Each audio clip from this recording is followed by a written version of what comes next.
got so motherfucking design on right now. Bring it down, bring it down, bring it down. I got 3 whole thoughts to the Assalamualaikum warahmatullahi wabarakatuh. Video ini dibuat untuk menyelesaikan tugas dari mata kuliah konseling populasi khusus dengan klien yang saya ambil itu kecerdasan kinestetik. Oke, sebelum masuk ke dalam pembahasan atau hasil wawancara, izinkan saya untuk memperkenalkan diri terlebih dahulu. Di sini nama saya Fitri April Ahmadi dengan nomor MPN 20 215 00 256 kelas Y7C yang sekarang sedang kuliah di Universitas Indah Prasa PGRI dengan prodi bimbingan konseling.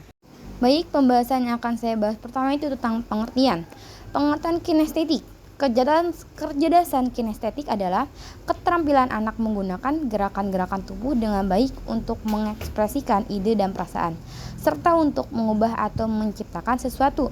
Anak dengan tipe kecerdasan ini akan secara refleks mencari objek untuk disentuh dan dimanipulasi saat mempelajari sesuatu. Yang kedua ada identitas konseli. Nama yang disamarkan dengan saya singkat menjadi A, dengan tanggal lahir 18 Februari 2018, dengan umur tahun sekarang 5 tahun, berjenis kelamin laki-laki, agama Islam, dan berdomisili dari Tangerang.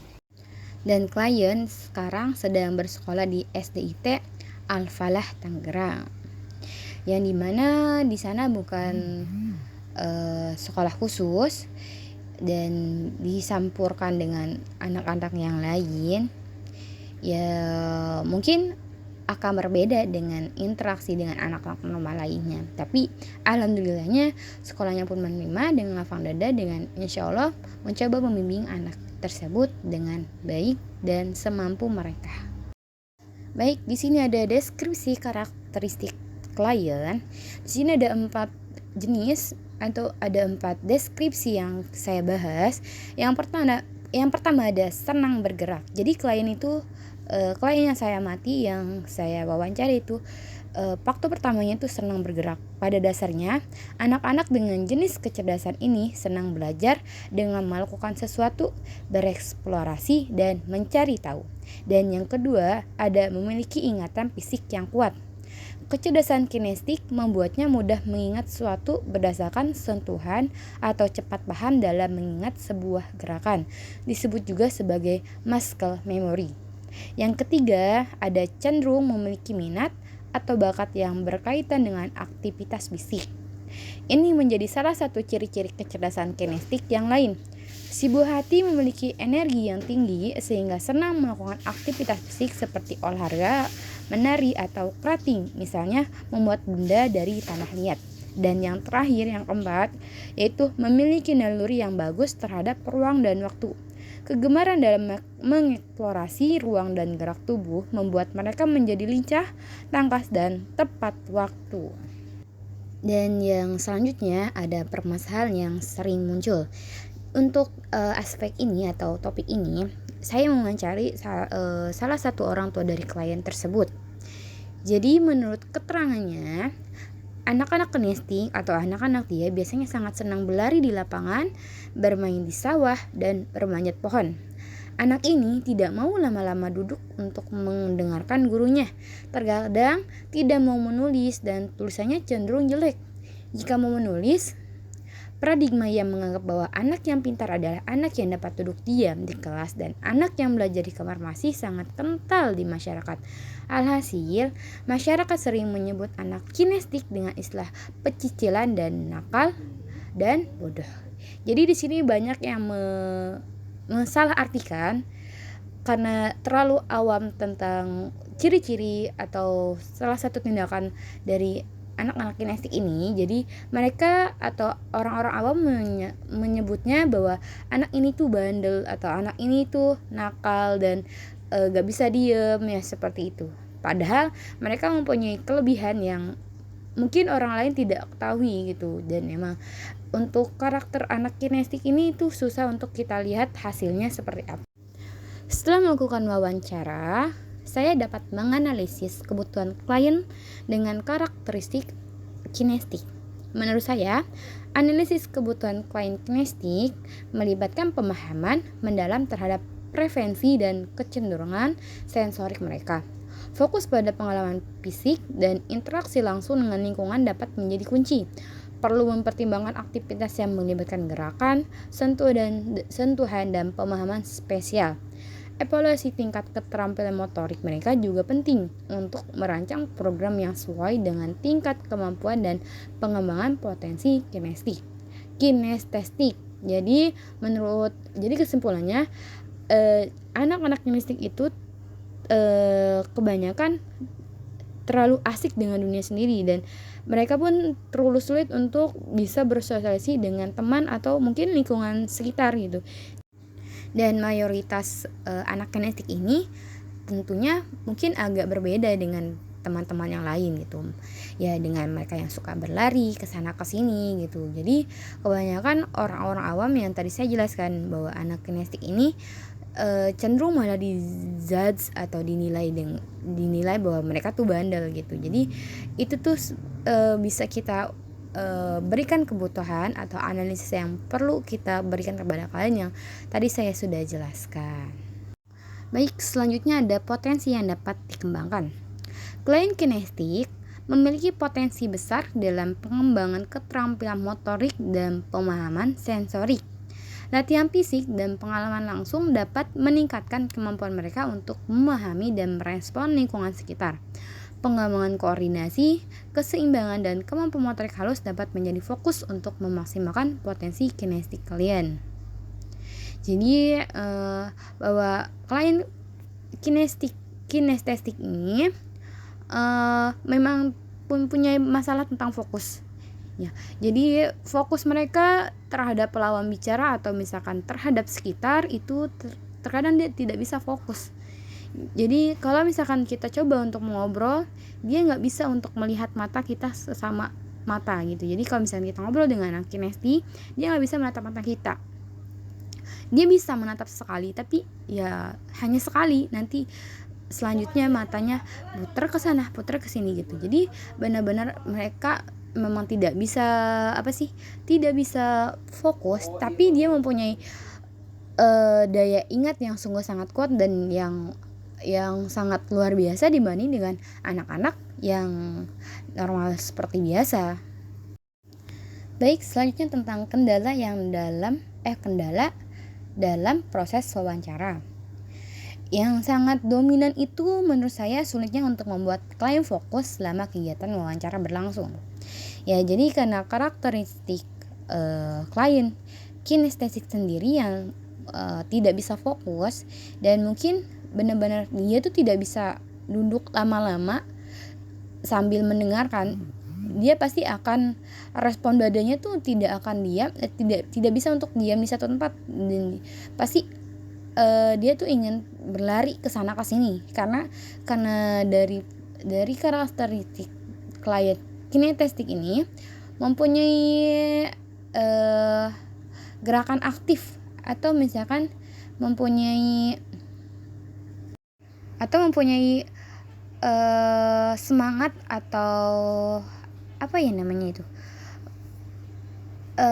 kekuatan dalam melakukan aktivitas sehari-hari yang mungkin di luar semangat atau energinya anak-anak pada biasanya. Karena sepantau saya dalam wawancara yang kemarin saya lakukan, bahwa anak kinestik ini cenderung ya memang tidak mempunyai rasa kata lelah gitu, dan katanya dari keterangan orang tuanya bahwa anak kinestik ini akan diam ya ketika anak tersebut tidur, dan setelah bangun mereka akan menjadi sosok kinestik sendiri yang pasti akan berlari ke sana ke sini. Jadi bermain ke sana ke sini. Jadi dia tuh biasa untuk fokus ke satu. Jadi kalau misalkan kadang dia bermain ke satu permainan, setelah setengah jam atau 2 jam dia bosan, dia akan mencari permainan lain yang masih tergantung tentang permainan fisik tersebut. Makanya selama wawancara berlangsung, anaknya pun dengan bantuan orang tua itu keinginan untuk berlari dan apa sih, dan kesana kesini itu susah banget untuk kita untuk kita minta waktu untuk di kita cari informasi tentang anak tersebut gitu. Dan materi terakhir yang ingin saya bahas itu tentang layanan bimbingan konseling yang dapat diberikan kepada klien kinestetik ini. Itu dalam memberikan layanan bimbingan konseling atau BK kepada klien kinestetik, beberapa pendapat yang dapat diterapkan melibatkan pengalaman fisik dan interaksi langsung. Beberapa layanan dapat diberikan meliputi, jadi karena kinestetik ini cenderung yang bermasalah itu tentang fisik dan interaksi langsung yang tidak bisa fokus, makanya layanan bimbingan konseling memfokuskan untuk membantu dengan cara memberikan layanan konseling terhadap klien kinestetik dengan fokus dua itu ya, tentang fisik dan interaksi langsung. Yang pertama adalah yang tentang konseling aktivitas fisik, membantu klien menemukan kegiatan fisik yang sesuai dengan minat mereka seperti olahraga atau seni bela diri untuk meningkatkan kesejahteraan mental dan emosional. Karena cenderung klien ini senang untuk beraktivitas fisik, makanya bimbingan konseling atau guru BK memberikan layanan konseling aktivitas fisik yang membuat si klien akan menjadi membantu atau menambahkan kegiatan atau membantu perkembangan fisik klien kinestetik. Dan yang kedua tentang pemahaman gaya belajar, mengidentifikasi preferensi belajar kinestetik klien dan mengembangkan strategi pembelajaran yang melibatkan gerakan fisik atau pengalaman langsung. Dan yang ketiga ada pengembangan keterampilan motorik, merancang program untuk meningkatkan keterampilan motorik halus dan kasar yang dapat mempengaruhi kemampuan mereka dalam kegiatan sehari-hari dan akademis. Dan yang keempat, penggunaan alat bantu sensorik, menyediakan atau merekomendasikan alat bantu sensorik seperti bola karet atau stres ball untuk membantu klien dalam mempertahankan fokus atau mengelola stres. Yang selanjutnya ada pengembangan rencana karir, melibatkan klien dalam eksplorasi karir yang melibatkan aktivitas fisik atau pekerjaan lapangan sehingga sesuai dengan preferensi kinestetik mereka. Dan yang terakhir, melibatkan klien secara aktif dalam proses pembelajaran dan memberikan dukungan yang sesuai dengan preferensi kinestetik. Mereka dapat meningkatkan efektivitas layanan bimbingan konseling. Jadi dalam layanan bimbingan konseling itu benar-benar hanya memfokuskan dari permasalahan klien yang sering muncul, yaitu tentang fisik yang cenderung tidak bisa berhenti melakukan kegiatan yang sering kesana kesini, dan yang kedua tentang interaksi langsung yang tidak bisa untuk mengelola fokusnya. Baik, sekian hasil wawancara tentang klien kinestetik yang bisa saya jabarkan, atau hasil wawancara yang telah yang saya terima dari kemarin saya observasi wawancara langsung. Yang dapat saya simpulkan bahwa kebanyakan, dan saya pun sendiri baru tahu tentang klien kinestetik ini atau kecerdasan kinestetik. Ya memang mungkin orang-orang, dan saya pun termasuk orang awam sebelum melakukan observasi ini, malah menjudge atau menilai bahwa anak yang tidak bisa diam dan yang cenderung suka mungkin mengganggu teman dan yang suka berlari ke sana ke sini yang membuat temannya risih, atau teman di sekitar yang terkadang membuat kesal gitu. Jadi membuat kita beranggapan bahwa mereka itu sebenarnya nakal. Mereka itu sebenarnya bandel. Mereka itu sebenarnya gak bisa diem sebelumnya. Tetapi setelah saya mengamati dan mempelajari tentang kecerdasan kinestetik, bahwa saya tersadar bahwa tidak semua anak yang bandel atau anak yang tidak bisa diam itu termasuk salah satu kenakalan. Karena saya mendapatkan salah satu quotes bahwa anak itu sebenarnya tidak nakal. Anak itu nggak ada nakal, tergantung kita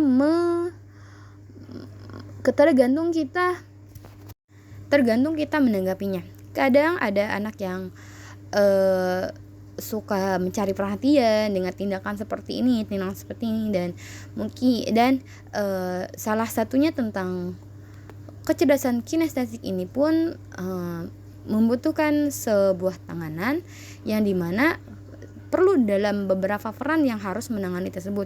Yang pasti dalam faktor orang tua yang nomor satu yang harus membantu dalam perkembangan anak kinestetik ini.